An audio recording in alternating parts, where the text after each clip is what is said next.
ब्रह्म सूत्र के चतुर्थ अध्याय के प्रथम पाद के चतुर्थ अधिकरण का विचार कल पूरा हुआ।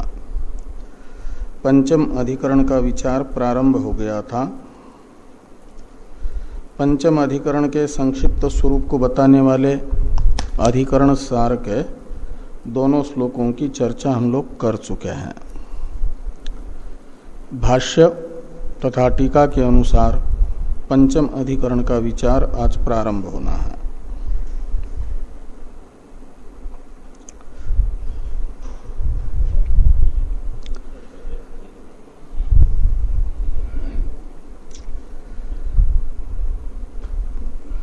तो ये जो चौथे अध्याय के प्रथम पाद का पंचम अधिकरण है,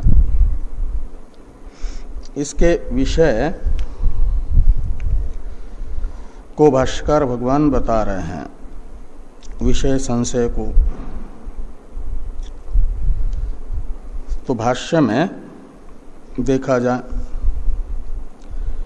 य एव असौ तपति तम उद्गीथम उपासीत लोकेषु पंचविधम साम उपासीत वाची सप्तविधम साम उपासीत यम एव ऋक् अग्नि साम इत्येवम् आदिषु अंगावबद्धेषु उपासनेषु संशय।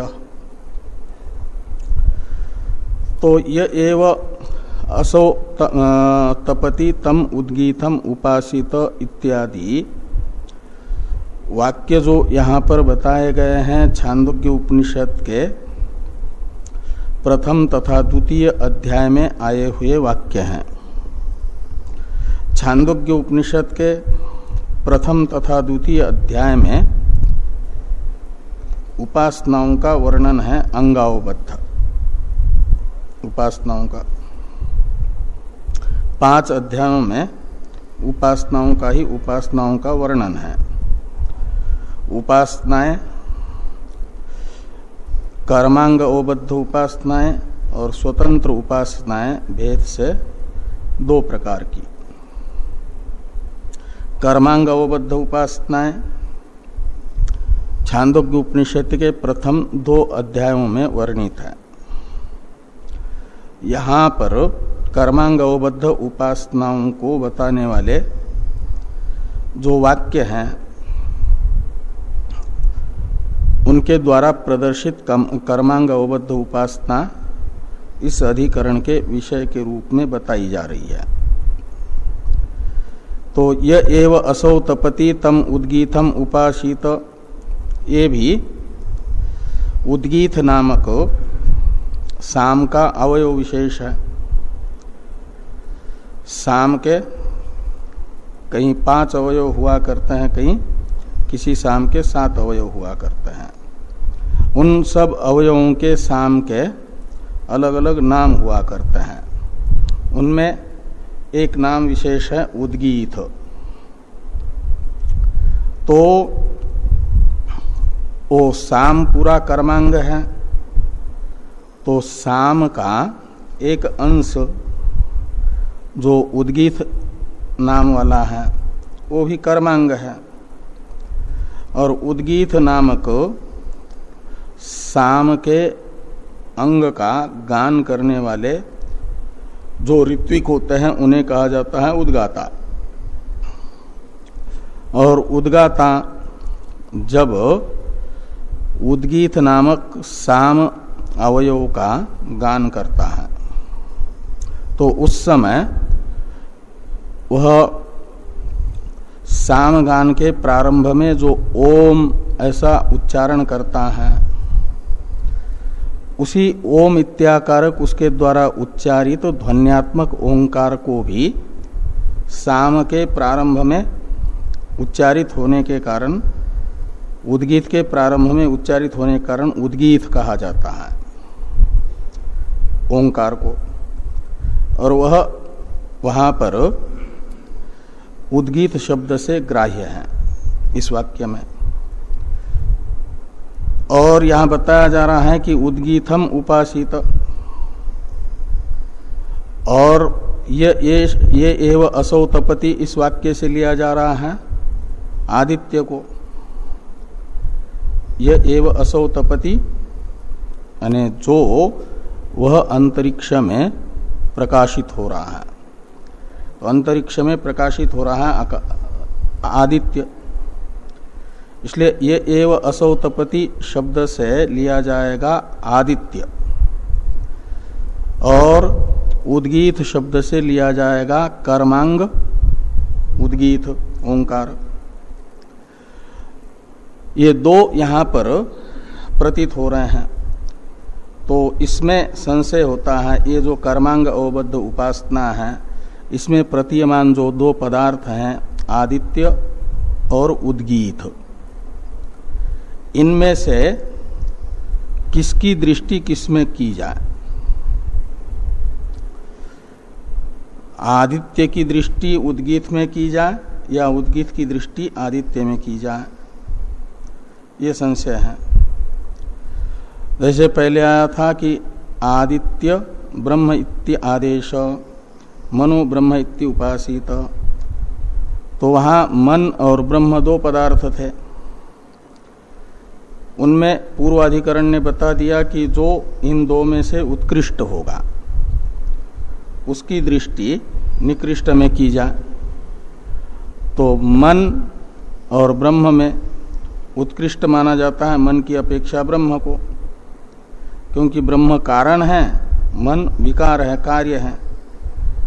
आदित्य ब्रह्म इत्यादेश, इसमें ब्रह्म है कारण, आदित्य है कार्य। कार्य की अपेक्षा कारण उत्कृष्ट होता है, कार्य निकृष्ट होता है कारण की अपेक्षा। इसलिए ब्रह्म उत्कृष्ट होने से ब्रह्म दृष्टि निकृष्ट जो आदित्यादि है उनमें की जाए, यह निर्धारण पूर्व अधिकरण में सिद्धांतियों ने किया।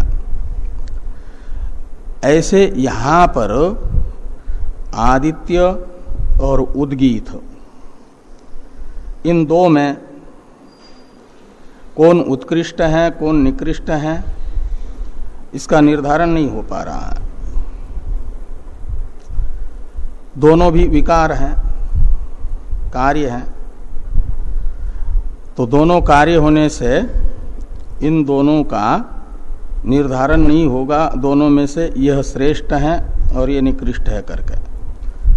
इसलिए पूर्व अधिकरण न्याय से उत्कृष्ट की दृष्टि निकृष्ट में की जाए करके जो कहा गया था, इनमें से तो दोनों एक जैसे ही हैं विकार रूप होने के कारण, इसलिए ये संशय हो जाता है इन दोनों का उत्कर्ष रूप विशेष निश्चित न होने के कारण, कि आदित्य की दृष्टि उद्गीत में करे या उद्गीत की दृष्टि आदित्य में करे, ये संशय हुआ इस वाक्यार्थ के विषय में।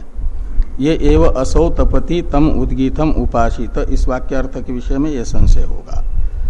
ऐसे लोकेशु पंचविधम साम उपासित, ये छांदोग्य उपनिषद के द्वितीय अध्याय का वाक्य है। ये बता, इसमें दो पदार्थ हैं, एक लोक पदार्थ और दूसरा साम पदार्थ। लोक है, लोक पदार्थ भी विकार विशेष है, साम भी विकार विशेष है। इन दो पदार्थों में से भी कौन सा निकृष्ट है कौन सा श्रेष्ठ है इसका निर्धारण नहीं हो पा रहा है। इसलिए संशय होता है कि लोक में साम दृष्टि ये वाक्य बता रहा है या लोक की दृष्टि साम में बता रहा है, यह संशय है। ऐसे वाची सप्तविधम साम उपासित, यहां पर भी दो पदार्थ हैं, एक वाक पदार्थ और दूसरा साम पदार्थ। पूर्व वाक्य में पंचविधम और इस वाक्य में सप्तविधम, ये जो पद है ये साम के विशेषण है। साम के अवान्तर दो भेद होते हैं, पंचविध साम सप्तविध साम। पंचविध साम कहा जाता है पांच अवयव वाले साम को, पांच भक्तिक साम कहो या पंचविध साम कहो, और सात अवयव वाले साम को सप्तविध साम कहा जाता है। तो लोक दृष्टि से पंचविध साम की उपासना करनी है या पंचविध साम की दृष्टि लोक में करनी है, इसका निर्धारण नहीं है। ऐसे ही सप्तविध साम की दृष्टि वाक में करनी है या वाक की दृष्टि सप्तविध साम में करनी है, इसका निर्धारण का हेतु हो तो वाक और सप्तविध साम में से एक में उत्कर्ष विशेष अनिर्धारित होने से, निर्धारित न होने से ये निश्चय नहीं हो पा रहा है, संशय है। ऐसे ही यम एव ऋक अग्नि साम, यहाँ पर 4 पदार्थ हैं। एक यम शब्द से ग्राह्य पृथ्वी, अग्नि शब्द से ग्राह्य अग्नि, दूसरा ऋक शब्द से ग्राह्य ऋक ऋचा, और साम शब्द से ग्राह्य साम। तो यहाँ यम एव ऋक ये एक वाक्य है और अग्नि साम ये दूसरा वाक्य है। तो एक एक वाक्य में 2-2 पदार्थ हैं। पहले वाक्य में पृथ्वी और ऋक, दूसरे में अग्नि और साम। तो ये संशय होता है कि इनमें पृथ्वी की दृष्टि ऋचा में करने के लिए बता रहा है ये वाक्य यम एव ऋक, या ऋचा की दृष्टि पृथ्वी में करने के लिए बता रहा है, ये संशय है। ऐसे ही अग्नि साम यह वाक्य अग्नि की दृष्टि साम में बताएगा या साम की दृष्टि अग्नि में बताएगा, ये संशय होता। तो ये कहते हैं कि इत्येवम आदिषु अंगावबद्धेषु उपासनेषु संशय, ये जो अंगावबद्ध यानी कर्मांग अवबद्ध उपासनाओं को बताने वाले वाक्य हैं, इन वाक्य में प्रयुक्त पदार्थ के विषय में संशय होता है कि आदित्य की दृष्टि उद्गीत में करें या उद्गीत की दृष्टि आदित्य में करें इत्यादि रूप।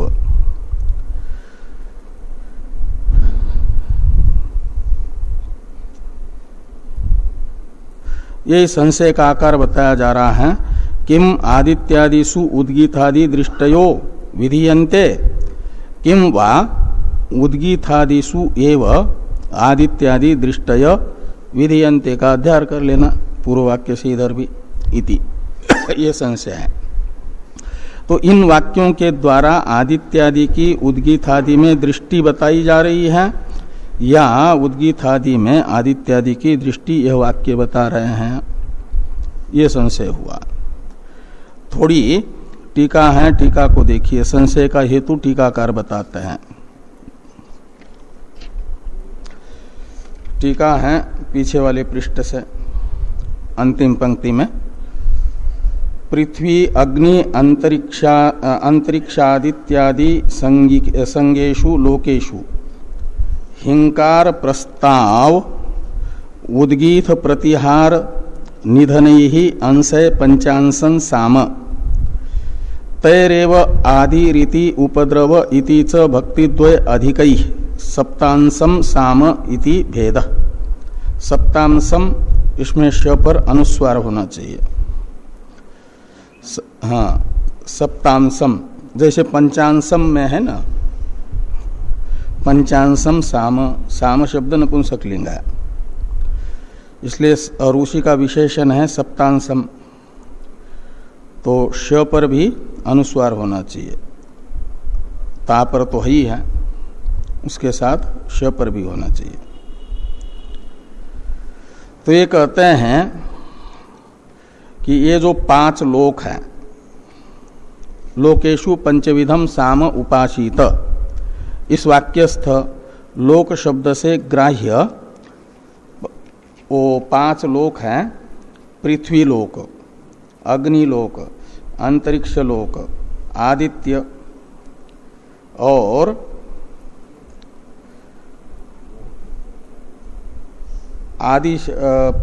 आदित्य और द्युलोक, द्युलोक, ऐसे 5 लोक हो गए। लोकेशु पंचविधम साम उपासित। बाकी वाक्यस्थ पूर्व में बताए हुए पदार्थ स्पष्ट होने से टीकाकार उन पदार्थों को नहीं बता रहे हैं। लोकेशु पंचविधम साम उपासित, ये जो मूल का वाक्य है उसमें लोकेशु ये जो शब्द है उसमें लोक शब्द से कौन लोक लेने हैं, ये प्रश्न होने पर ये बता रहे हैं कि 5 लोक हैं। पहला लोक है तो पृथ्वी, दूसरा है अग्नि, अंतरिक्ष, आदित्य, दिव, ये लोक हैं। इन लोकों में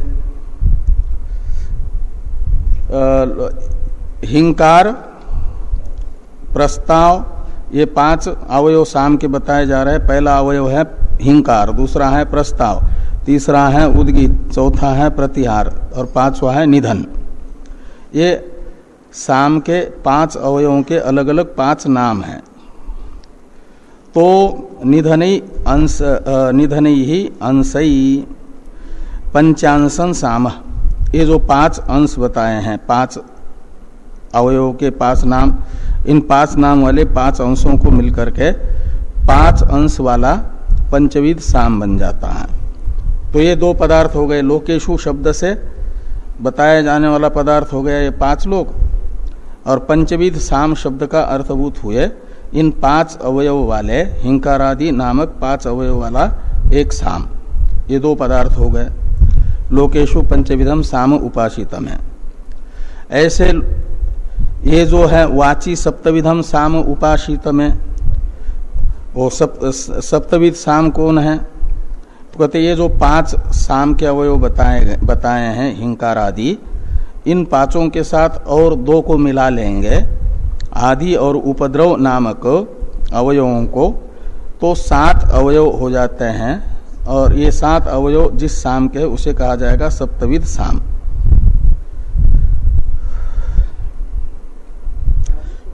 हाँ? आदि ये नाम है, जैसे उपद्रव से क्या लेंगे, तो ये नाम है साम के अवयव के। तो जैसे हिंकार एक नाम है, प्रस्ताव है, उद्गीत है, प्रतिहार है, निधन है, ऐसे आदि भी एक नाम है, उपद्रव भी नाम है। किसका? साम के अवयव का। और इन 7 अवयव वाले साम को कहा जाता है सप्तविध साम। इति च भक्तिद्वय अधिकै सप्तांशम साम इति भेद। तो भक्तिद्वय, इसमें भक्ति शब्द का अर्थ है अवयव। भक्ति यानी भक्ति का अर्थ जो उपासना, वो नहीं करना, भगवान के प्रति प्रेम, वो उसके लिए यहाँ भक्ति शब्द नहीं आया। भक्ति शब्द का अर्थ यहाँ साम अवयव। तो भक्तिद्वय अधिकै यानी ये जो आदि तथा उपद्रव नामक और 2 अवयव हैं, इन 2 अवयवों को उन 5 अवयवों के साथ मिलाते हैं तो सप्तविध साम बन जाता है। ये कहा कि भक्तिद्वय अधिकै सप्तांशन साम इति भेद। ये पंचविध साम और सप्तविध साम में ये भेद हुआ, अवान्तर। तो अतः विशेष अज्ञानात् संशय। तो यहाँ संशय क्यों हो रहा है कि आदित्यादि में उद्गीत आदि की दृष्टि करनी है या उद्गीत आदि की आदित्यादि में दृष्टि करनी है। इस संशय का हेतु है इन आदित्यादि पदार्थ तथा उद्गीत आदि पदार्थों में से किसी भी एक में उत्कर्ष रूप विशेष का अज्ञात रहना, ज्ञात न होना, ज्ञान न होना। तो ये कहा विशेष अज्ञानात। से पहले तो आदित्य और ब्रह्म, इनमें से ब्रह्म में उत्कर्ष रूप विशेष जाना जा रहा था, इसलिए ब्रह्म की दृष्टि आदित्य में बताई गई। तो विशेष अज्ञानात संशय। तो इस प्रकार संशय होने पर पूर्व पक्ष बताया जा रहा है तत्र अनियम इत्यादि से। इसका अवतरण है टीका में, पूर्ववत उत्कर्ष अनवधारणात् अनियम इति प्रति उदाहरणेन पूर्व पक्षम आह तत्रेति। तो कहते हैं जैसे पहले भी उत्कर्ष का अवधारण न होने के कारण कहा गया कि अनियम माना जाए। पूर्व अधिकरण में भी दो आए थे ना, एक पहले अनियम पक्ष और दूसरा एक पक्ष आया था कि आदित्यादि की दृष्टि ब्रह्म में। एक पूर्व पक्ष में ही दो पक्ष थे, तो अनियम पक्ष को उदाहरण बना करके पूर्व अधिकरण के कह रहे हैं कि पूर्ववत उत्कर्ष अनवधारणात् अनियम इति प्रति उदाहरणेन पूर्व पक्षम आह। तो पूर्व अधिकरण के साथ प्रति उदाहरण संगति से यहाँ पर पूर्व पक्ष को बताया जा रहा है कि तत्र अनियमो यानी नियम कारणाभावात् इति प्राप्तम। तो तत्र यानी तस्मिन् संशय सति, इस प्रकार का संशय होने पर ये तत्र शब्द का अर्थ होगा कि अनियम ये पूर्व पक्ष है।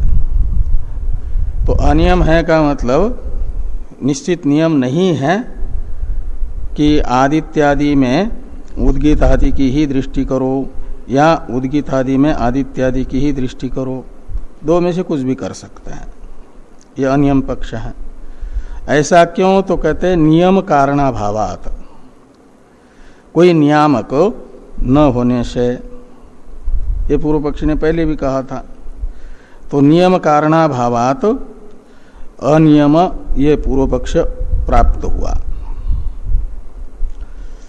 नियम कारणाभावात् इत्यादि का ही स्पष्टीकरण है कि नहीं अत्र ब्रह्मण इव कस्यचित उत्कर्ष विशेषो अवधार्यते। तो जैसे ब्रह्म में उत्कर्ष निश्चित हुआ, ऐसा यहाँ पर आदित्यादि और उद्गीतादि में से किसी एक का उत्कर्ष विशेष निर्धारित नहीं हो रहा है। नावधार्यते, ब्रह्म ही समस्त जगत कारणत्वात् अपहत पापमत्वादि गुणयोगाच्च आदित्यादिभ्य उत्कृष्टम इति शक्यम अवधारयितुम न तो आदित्य उद्गीतादीनाम विकारत्व अविशेषात्। तो कहते हैं कि ब्रह्म ही समस्त जगत कारणत्वात् अपहत पापमत्वादि गुणयोगाच्च आदित्यादिभ्य उत्कृष्टम। पूर्व अधिकरण में आदित्य ब्रह्म इत्य आदेश, इस वाक्य में जो आदित्य और ब्रह्म दो पदार्थ हैं, इनमें आदित्यादि की अपेक्षा ब्रह्म जगत का कारण होने के कारण, आदित्य का भी कारण होने के कारण तथा अपहत पापमत्वादि से युक्त होने के कारण उत्कृष्ट है, ये निश्चित हुआ था ब्रह्म का उत्कर्ष। तो ब्रह्म का उत्कर्ष निश्चित होने से ब्रह्म दृष्टि आदित्यादि में बता दी थी। ऐसा यहाँ पर उत्कर्ष विशेष निश्चित न होने से अनियम पक्ष रहेगा। ये पूर्व पक्षी का कथन है। उत्कृष्टमिति शक्यम अवधारयितुं न तु आदित्य उद्गीतादि नाम विकारत्व अविशेषात्। आदित्यादि भी कार्य विशेष हैं, उद्गीतादि भी कार्य विशेष हैं, इसलिए इनमें उत्कर्ष निर्धारित नहीं है। किंचित उत्कर्ष विशेष अवधारणे कारणम नास्ति, न तो अस्ति का न इधर आएगा, न तो अस्ति ऐसा। इस प्रकार ये अनियम पक्ष प्राप्त हुआ। अब अथवा इत्यादि से पूर्व पक्ष में ही विपरीत गलत निश्चयात्मक पूर्व पक्ष बताया जा रहा है, नियम पक्ष। वो कहेगा कि अंगों की दृष्टि ही आदित्यादि में करो, क्योंकि वह यथा कथनचित उत्कर्ष अंग में बताएगा। भले ही विकार है, कौन उद्गीत आदि अंग भी विकार है, आदित्यादि भी विकार है, यानी कार्य रूप है। इन दोनों में विकारत्व तो समान होने पर भी हीरा भी विकार है, कोयला भी विकार है, लेकिन दोनों में उत्कर्ष है कि नहीं? दोनों में से हीरा उत्कृष्ट है, कोयला निकृष्ट है। ऐसे दोनों विकार विशेष होने पर भी पूर्व पक्षी जो नियम पक्ष दिखा रहे हैं विपरीत नियम पक्ष, तो वह बता रहे हैं कि कर्मांग श्रेष्ठ है, उसके उत्कर्ष का निर्धारण किया जा सकता है, उद्गीत आदि आदित्यादि की अपेक्षा श्रेष्ठ है पूर्व पक्षी की दृष्टि में। और आपने पूर्व अधिकरण में बताया है कि जो उत्कृष्ट होगा उसकी दृष्टि निकृष्ट में करनी चाहिए। तो कर्मांग उत्कृष्ट है, आदित्यादि निकृष्ट है, तो आदित्यादि में ही निकृष्ट आदित्यादि में उत्कृष्ट कर्मांग की दृष्टि की जाए। ये अथवा इत्यादि से दूसरा पूर्व पक्ष विशेष बताया जा रहा है। अथवा इत्यादि की अवतरण टीका है, इसे देखिए। सिद्ध रूप आदित्यादिभ्य कर्मरूप उद्गीतादीनाम फल सन्निकर्षेण उत्कर्षात् ब्रह्मवत् विशेषणत्वे नियम इति दृष्टान्तेन मुख्यम पूर्वपक्षम आह अथवा इति। कहते सिद्ध रूप आदित्यादिभ्य, आदित्यादि सिद्ध हैं। दो प्रकार के पदार्थ मीमांसक मानते हैं, सिद्ध और साध्य रूप। कर्म होता है साध्य रूप, साध्य का मतलब अनुष्ठेय, पुरुष प्रयत्न से निष्पन्न होने वाला। तो आदित्य आदि पदार्थों को जीव अपने प्रयत्न से निष्पन्न नहीं करता, सिद्ध पदार्थ है। लेकिन शास्त्र ने बताया हुआ जो कर्म है, क्रिया है, उस क्रिया को वह अपने प्रयत्न से निष्पन्न करता है। तो जीव जिसको करने में, जैसा शास्त्र ने बताया ऐसा करने में, अन्यथा करने में, न करने में स्वतंत्र है। इसलिए उसे कहा जाता है कर्म को अनुष्ठेय रूप पदार्थ। तो कर्म अनुष्ठेय है तो कर्मांग भी कर्म कोटि में जाता है, कर्म अंग यानी साधन होने से कर्म का। तो उद्गीत आदि कर्मांग होने से वह भी कर्म के तरह माना जाएगा, सिद्ध नहीं क्रिया रूप। हाँ, क्रिया रूप माना जाएगा कर्मांग होने से। और मीमांसकों के यहाँ फल कर्म से प्राप्त होता है, कर्म फल देता है। इसलिए फलदाता जो है वो श्रेष्ठ है सिद्ध रूप पदार्थ की अपेक्षा। तो कर्म में फल हेतुत्व होने से श्रेष्ठत्व है, और कर्म का अंग उद्गीतादि होने से वे कर्म रूप है, यानी फल हेतु रूप है, उनमें फल हेतुत्व रूप उत्कर्ष रहेगा। और आदित्यादि में यह फल हेतुत्व रूप उत्कर्ष नहीं है। अतः इन दोनों में विकारत्व रूप समानता होने पर भी उद्गीतादि में कर्म रूपता होने के कारण फल हेतुत्व रूप उत्कर्ष रहने से ये हो गए उत्कृष्ट, और कर्मांग उद्गीतादि उत्कृष्टों की दृष्टि मान्य की जाए आदित्यादि में। ये पूर्व पक्ष है। उस पूर्व पक्ष का अभिप्राय टीकाकार अवतरण में बता रहे हैं कि सिद्ध रूप आदित्यादिभ्य, तो आदित्यादि सिद्ध रूप है यानी कर्मात्मक नहीं है, और कर्म रूप उद्गीतादि नाम, उद्गीतादि तो कर्म के अंग होने से कर्मात्मक हो गए।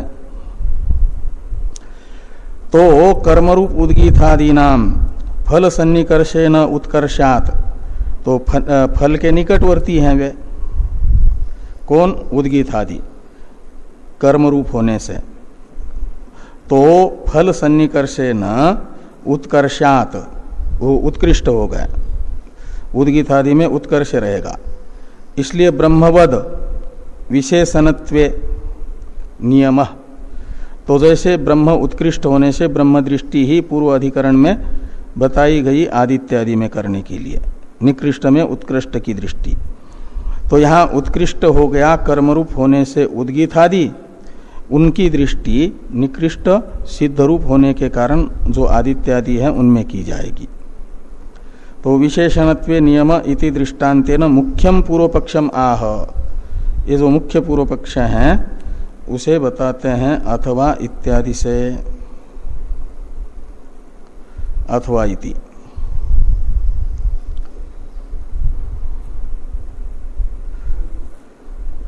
तो भाष्य में है अथवा नियमेन उद्गीतादि मतय आदित्यादिषु अध्यस्येरन, ये पूर्व पक्ष की प्रतिज्ञा, मुख्य पूर्व पक्ष की। पहला वाला हुआ अवान्तर पूर्व पक्ष, अमुख्य गौण पूर्व पक्ष। हाँ, अनियम ये गौण पूर्व पक्ष है और एक नियम, हाँ, लेकिन विपरीत दृष्टि कर रहा है, गलत निश्चय वाला है। हाँ, तो अनियम उद्गीतादि मतय आदित्यादिषु अध्यस्येरन। तो पूछा जा रहा है पूर्व पक्षी को, कस्मात, किस कारण से आदित्यादि में उद्गीतादि की दृष्टि की जाएगी, इसमें हेतु क्या है आपकी प्रतिज्ञा का साधक। तो हेतु बताते हैं कि कर्मात्मकत्वात् उद्गीतादि नाम कर्मणश्च फल प्राप्ति प्रसिद्धे। तो कर्म फल प्राप्ति का हेतु है, यह निश्चित है, प्रसिद्ध है लोक में। जो कर्म करता है उसे उस कर्म का फल मिलता है, का मतलब कर्म फल प्राप्ति का हेतु है, और जो फल प्राप्त कराएगा वो उत्कृष्ट माना जाएगा। और कर्मात्मक है, कर्म के अंग होने से उद्गीत आदि, इसलिए उनका फल के साथ संबंध हो रहा है। तो फल संबंधी होने से उत्कृष्टता आ गई उनमें, और आदित्यादि निकृष्ट है। तो निकृष्ट आदित्यादि में उत्कृष्ट कर्मात्मक उद्गीतादि की दृष्टि की जाए। उद्गीतादि मति भी उपास्यमाना आदित्यादय कर्मात्मका संत फल हेतवो भविष्यन्ति। तो जब हम कर्मात्मक उद्गीतादि की दृष्टि करेंगे आदित्यादि में सिद्ध रूप पदार्थ में, तो कर्मात्मक उद्गीतादि की दृष्टि करने से उनमें भी कर्म रूपता सिद्ध हो जाएगी, और कर्मरूप होने से फल हेतु हो जाएंगे। और व्यर्थ जो निष्फल है, निरर्थक पदार्थ है, उनके वाचक पद प्रयोग को वेद में नहीं होना चाहिए। इसलिए उनको सार्थक करने के लिए आदित्यादि पदों का प्रयोग सार्थक हो जाएगा। जब कर्मात्मक उद्गीतादि की दृष्टि उनमें करेंगे तो उनमें भी कर्मात्मकत्व सिद्ध होगा। कर्मात्मकत्व सिद्ध होने से वे सार्थक हो जाएंगे। नहीं तो क्रिया या क्रिया संबंधी जो पदार्थ नहीं है, ऐसे पदार्थ को बताने वाला पद निरर्थक माना जाता है वेद में। तो ये निरर्थक का मतलब अप्रमाण हो जाता है। तो आदित्यादि पद प्रयोगों में वेद में प्रयुक्त आदित्यादि शब्दों में अप्रामाण्य की आपत्ति न आ जाए, इसके लिए उनमें प्रामाण्य की सिद्धि के लिए कर्मात्मक उद्गीतादि की दृष्टि करने से उनमें कर्म रूपता सिद्ध हो जाएगी। तो कर्म का प्रतिपादक आदित्यादि शब्द होने से वह भी सार्थक हो जाएगा, प्रमाण हो जाएगा। उन आदित्यादि शब्दों में प्रामाण्य सिद्ध होगा। इस अभिप्राय से मीमांसकों ने कहा एक प्रकार से ये कि उद्गीतादि मति भी उपास्यमाना आदित्यादय कर्मात्मका संत फल हेतु भविष्यन्ति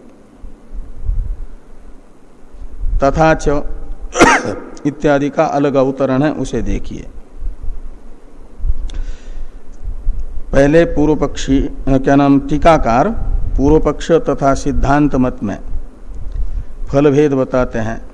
अधिकरण के 6 अंशों में एक फलात्मक अंश भी होता है ना, तो फलात्मक अंश को टीकाकार बताते हैं पूर्व पक्ष का फल क्या होगा पूर्व पक्ष के मत में, सिद्धांत मत में क्या होगा?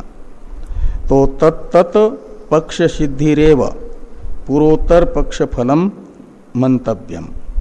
तो तत्त पक्ष सिद्धि का मतलब पूर्व पक्ष के मत में होगा आदित्यादि में कर्मात्मकत्व की सिद्धि, और सिद्धांत मत में आदित्यादि की दृष्टि उद्गीतादि में करने से कर्मांग संस्कृत होगा और उससे कर्म फल में उत्कर्ष की सिद्धि, ये स्रोत दृष्टि है। यदेव विद्या उपनिषदा श्रद्धया क्रियते तदेव वीर्यवत्तरम भवति श्रुति कहती है ना, उसके अनुसार।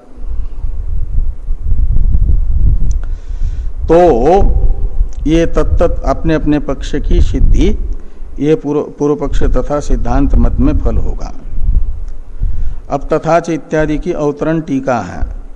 किंच अनंगेषु एव अंग दृष्टि इत्यत्र तेषु अंगवाची पद प्रयोगम लिंगम आह तथा च इयम एव इति। एक तो हेतु बताया गया कि उद्गीतादि कर्मात्मक होने से, फल सन्निकट होने से उत्कृष्ट है, इसलिए आदित्यादि में उनकी दृष्टि की जाए, यानी उत्कर्ष रूप एक हेतु बताया।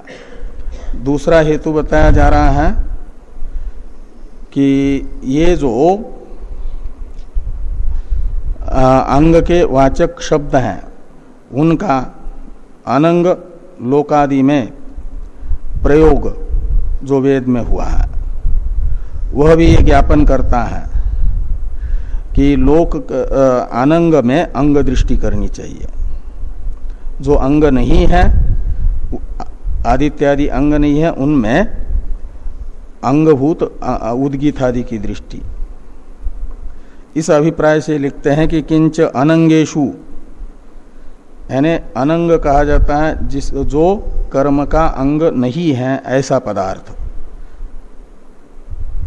उद्गीत आदि तो कर्म के अंग है और आदित्यादि कर्म के अंग नहीं है, इसलिए आदित्यादि को कहा जाएगा अनंग।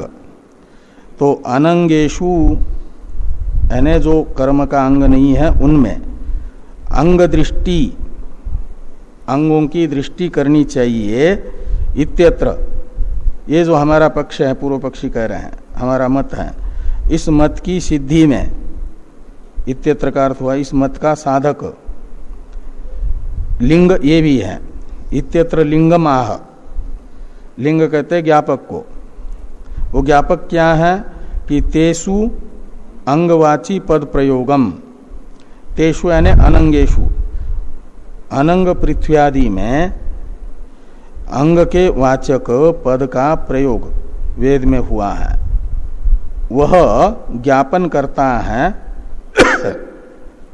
कि अंग की दृष्टि ही अनंग में करनी चाहिए, आदित्यादि में उद्गीतादि की दृष्टि करनी चाहिए। इस अर्थ में वह ज्ञापक बन जाता है। इस अभिप्राय से लिखते हैं भाष्कर भगवान की तथा च यम एव ऋक अग्नि ही साम इत्यत्र तत्तत् तद एतद एतस्याम ऋचि अध्युडम साम इति ऋक् शब्देन पृथ्वीम निर्दिशति साम शब्देन अग्निम तच्च पृथ्वी अग्नियोर ऋक् साम दृष्टि चिकीर्षायाम अवकल्पते न ऋक् सामयोः पृथ्वी अग्नि दृष्टि चिकीर्षायाम। इतने से वो लिंग बताया, ज्ञापक बताया है। छांदोग्य उपनिषद के ही पहले अध्याय में यह वाक्य आता है कि इयम एव ऋक्। तो इयम यानी ये पृथ्वी, एव यानी ही, तो इयम एव यानी पृथ्वी ही ऋक् है, यानी ऋचा है। तो ऋचा तो कर्मकांग है, मंत्र विशेष है वेद का। वेद का मंत्र तो कर्म का अंग माना जाता है। तो यहां पर ऋक् शब्द पृथ्वी के लिए आ रहा है। तो इयम एव ऋक् यानी पृथ्वी ही ऋक् है ऐसा समझे। का अर्थ है पृथ्वी में ऋक् दृष्टि करें। और अग्नि ही साम, तो साम भी कर्मांग है और अग्नि को साम समझे। का मतलब जो अनंग अग्नि है उसमें अग्नि के साम कर्मांग साम की दृष्टि करें, ये कहा जा रहा है भौतिक अग्नि में। आगे कहते हैं कि इत्यत्र तद एतस्याम ऋचि अध्युडम साम इति, तो ये जो आगे वाला वाक्य है वहीं का तद एतस्याम ऋचि अध्युडम साम, यहां पर एतस्याम ऋचि शब्द से लिया गया पृथ्वी को। एतस्याम ऋचि यानी पृथ्वी रूप ऋचा में तद एतत् साम, इसमें तद एतत् साम शब्द से लिया गया अग्नि रूप साम को। साम दृष्टि से देखा गया जो अग्नि, उसे एतस्याम ऋचि यानी ऋक् दृष्टि से दृष्ट जो पृथ्वी है, ऋक् दृष्टि से भावित जो पृथ्वी है, ऋक् भावना से भावित, उसमें अध्युड समझना यानी उसमें स्थित समझना, उसमें प्रतिष्ठित समझना। ऐसा क्यों? तो कहते हैं जब सामगान होता है तो ऋचा में ही होता है, तो साम ऋचा में प्रतिष्ठित होता है और लोक में अग्नि पृथ्वी में प्रतिष्ठित होता है।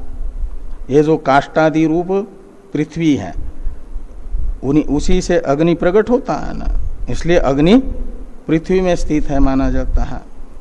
तो ये जो है, तो यहां ऋक् दृष्टि से देखी गई जो पृथ्वी है उसमें साम दृष्टि से देखे गए अग्नि को प्रतिष्ठित माना जा रहा है इस वाक्य में। इसका अर्थ है कि साम और ऋचा ये जो शब्द हैं कर्मांग के वाचक, उनका प्रयोग जो कर्मांग नहीं है पृथ्वी और अग्नि जो अनंग है, उनमें अंग के वाचक ऋक् तथा साम शब्दों का प्रयोग वेद में हुआ है। यह ज्ञापन करता है कि अंग की दृष्टि अनंग में करनी चाहिए, ये यहां पर कहा गया है। पूर्व पक्षी कह रहे हैं, ये पूर्व पक्षी ही चलेगा अभी आगे वाले पृष्ठ तक। तो तद एतस्याम ऋचि अध्युडम साम इति ऋक् शब्देन पृथ्वीं निर्दिशति, साम शब्देन अग्निम तच्च। कहते ये वेद में पृथ्वी के लिए ऋचा शब्द का प्रयोग, अग्नि के लिए साम शब्द का प्रयोग कब उचित सिद्ध होगा? कहते हैं तच्च पृथ्वी अग्नियोर ऋक् साम दृष्टि चिकीर्षायाम अवकल्पते। तो पृथ्वी में ऋचा की दृष्टि, अग्नि में साम दृष्टि करने की इच्छा करेंगे। यानी वेद बता रहा है कि अग्नि को ऋचा समझो और पृथ्वी को ऋचा समझो, अग्नि को साम समझो। ऐसी वेद विधान करना चाहता है। ऐसा मानने पर तो यह ऋचा शब्द का प्रयोग पृथ्वी में और साम शब्द का प्रयोग अग्नि में वेद में हुआ उचित सिद्ध होगा। अवकल्पते का अर्थ उचित सिद्ध होगा, सुसंगत होगा। न ऋक् सामयो पृथ्वी अग्नि दृष्टि चिकीर्षायाम, ऋक् में पृथ्वी की दृष्टि, साम में अग्नि की दृष्टि की इच्छा करने पर ये सिद्ध नहीं हो पाएगा, ये पद प्रयोग सुसंगत सिद्ध नहीं होगा। इसे समझाने के लिए उदाहरण बताया जा रहा है, क्षत्रिय ही राज दृष्टिकरणात् इत्यादि। इसका अवतरण लिखने से पहले टीकाकार थोड़ा इसका अर्थ करते हैं तथा च इत्यादि का। तो टीका को देखिए, तद एतत् तद एतद एतस्याम ऋचि अध्युड़म साम, ये जो वाक्य हैं भाष्य में, उसमें तद एतद शब्द, साम शब्द से लेना है अग्नि रूप साम को। हाँ, इसलिए कहते हैं कि तद एतद यानी अग्न्याख्यम साम, एतस्याम ऋचि शब्द से लेना है पृथ्वी रूप ऋचा। तो एतस्याम यानी पृथ्वी रूपायाम ऋचि, अध्युड़म यानी उपरि स्थितम, तो पृथ्वी रूप ऋचा के ऊपर स्थित है अग्नि रूप साम, यानी पृथ्वी पर प्रतिष्ठित होता है भौतिक अग्नि।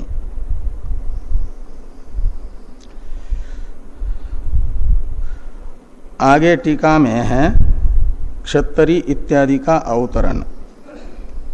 ऋचि सामवत पृथ्व्याम अग्निर दृश्यते, तो ऋचा में जैसे सामगान करने वाले साम का गान करते हैं, का मतलब साम ऋचा में स्थित है, तो ऋचि सामवत पृथ्व्याम अग्निर्दृश्यते, तो अग्नि भी पृथ्वी में दिखता है।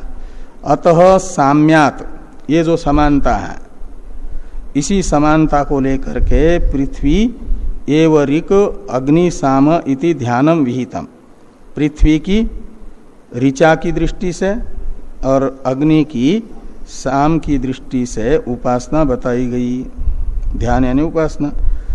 तत्र यदि ऋक् सामात्मकयोः कर्मांगयोः पृथ्वी अग्नि दृष्टि स्यात्, तदा पृथ्वी अग्नियोर ऋक् साम पद प्रयोगो न स्यात्। तो यदि यहाँ पृथ्वी में ऋक् दृष्टि न मान करके ऋचा में पृथ्वी की दृष्टि मानेंगे, कर्मांग में अनंग पृथ्वी की दृष्टि मानेंगे, और कर्मांग साम में अनंग अग्नि की दृष्टि मानेंगे, तब तो पृथ्वी में अग्नि ऋक् शब्द का प्रयोग और अग्नि में साम शब्द का प्रयोग जो वेद में हुआ वह अनुचित सिद्ध हो जाएगा, प्रयोगो न स्यात्। तद एतद एतस्याम ऋचि अध्युड़म साम, इस वाक्य में जो ऋचा का पृथ्वी के लिए प्रयोग है और साम का अग्नि के लिए प्रयोग है, वह प्रयोग अयुक्त माना जाएगा, वो प्रयोग न करने की आपत्ति आएगी। लेकिन वेद में हुआ है, इसको सिद्ध करने के लिए मानना चाहिए कि पृथ्वी में ऋचा की दृष्टि यानी अनंग में अंग की दृष्टि बताई जा रही है, अग्नि में साम की दृष्टि यानी अनंग में अंग की दृष्टि बताई जा रही है। ऐसा ही मानना उचित है। इस बात को सिद्ध करने के लिए दृष्टांतम आह, भाष्कर भगवान लौकिक दृष्टांत बताते हैं। जैसे राजा शब्द का प्रयोग क्षत्ता में सारथी में तब होता है यानी जब राज दृष्टि से उसको देखा जाता है, तो गौण प्रयोग माना जाता है उसका। लेकिन क्षत्ता शब्द का प्रयोग तो राजा में नहीं होता, क्योंकि क्षत्ता की दृष्टि राजा में नहीं होती है। वो कह रहे हैं कि क्षत्तरी ही राज दृष्टि करणात्, राज शब्द उपचर्यते, उपचर्यते यानी गौण प्रयोग होता है, उपचर्यते शब्द का अर्थ होता है गौण प्रयोग किया जाता है। तो राज दृष्टि क्षत्ता में करने से जैसे क्षत्ता में राजा शब्द का गौण प्रयोग किया जाता है, न राजनी क्षत्रिय शब्द निकृष्ट के वाचक शब्द का उत्कृष्ट में प्रयोग नहीं किया जाता, वो गौण प्रयोग नहीं होता। ऐसे वेद में यदि ऋचा की दृष्टि पृथ्वी में न होती तो पृथ्वी के लिए ऋचा शब्द का प्रयोग न होता, ये कह रहा है। लेकिन हुआ है तो बताता है कि अनंग पृथ्वी में अंगभूत ऋचा की दृष्टि वेद को विवक्षित है, ये लिंग है।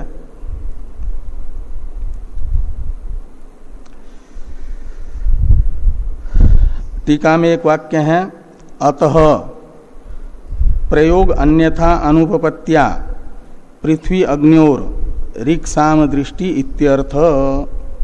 तो ये कहते हैं अतः प्रयोग अन्यथा अनुपपत्या, तो ये जो पृथ्वी में ऋचा शब्द का, अग्नि में साम शब्द का प्रयोग वेद में हुआ है, वह प्रयोग, टीका में प्रयोग शब्द से लेना, वह प्रयोग अन्यथा अनुपपत्या, वो अन्यथा उपपन्न नहीं हो सकता। अन्यथा का मतलब अनंग में अंग की दृष्टि किए बिना सिद्ध नहीं हो सकता। इसलिए पृथ्वी अग्नि और ऋक् साम दृष्टि, जो अनंग है पृथ्वी साम, उसी में अंगभूत ऋक् साम की दृष्टि जैसे वहां पर मानी गई, ऐसे यहाँ पर भी आदित्यादि अनंगों में उद्गीतादि अंगों की दृष्टि ही होती है, ऐसा समझना। इसमें वह पृथ्वी में ऋक् शब्द का प्रयोग वेद में ज्ञापक है, ये कहा गया। और भी एक हेतु बताया जा रहा है अपिच लोकेशु इत्यादि से। अभी आ रहा है आगे वाले पृष्ठ तक, चार पंक्ति में पूर्व पक्ष ही। इस पर चर्चा हम लोग कल करेंगे, अपिच इत्यादि से आगे वाले भाष्य पर।